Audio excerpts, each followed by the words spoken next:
La conférence ouest-africaine sur la philanthropie durable pour l'égalité des sexes s'est déroulée lundi 2 juin à Dakar.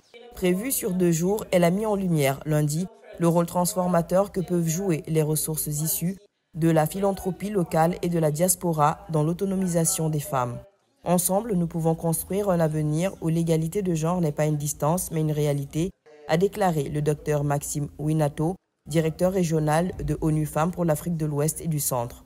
Il a souligné l'urgence de lever toutes les barrières entravant la pleine participation des femmes à l'économie, notamment dans les secteurs stratégiques comme l'économie verte. Selon lui, les femmes utilisent prioritairement les fonds qu'elles reçoivent pour le bien-être familial, ce qui renforce l'impact social des transferts de fonds et des initiatives philanthropiques. Dr Catherine Chindoum, directrice régionale de la Fondation Ford pour l'Afrique de l'Ouest, a rappelé que les transferts de fonds de la diaspora représentent 7 fois le volume de l'aide publique au développement vers l'Afrique. C'est l'occasion d'innover, a-t-elle lancé, plaidant pour une meilleure compréhension du fonctionnement des sociétés civiles africaines par les acteurs internationaux.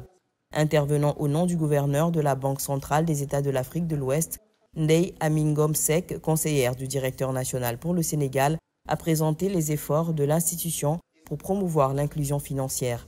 Elle a rappelé l'adoption récente d'une nouvelle stratégie ciblant spécifiquement les femmes. Les transferts de fonds représentent une masse importante avec plus de 1842 milliards de francs CFA injectés au Sénégal en 2023, a-t-elle indiqué, soulignant le potentiel de ces flux pour soutenir l'autonomisation économique des femmes dans la région.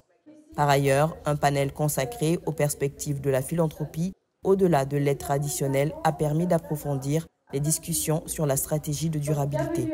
Elisa Desbordes, PDG de la fondation Ecobank, a plaidé pour des approches plus locales et africaine de la philanthropie, insistant sur le fait que la question du genre doit être abordée différemment selon les contextes nationaux. De son côté, Somachi Chris Azoluka, patronne de la fondation Tony Elumelu, a indiqué que leur programme a soutenu plus de 21 000 femmes entrepreneurs depuis 2015.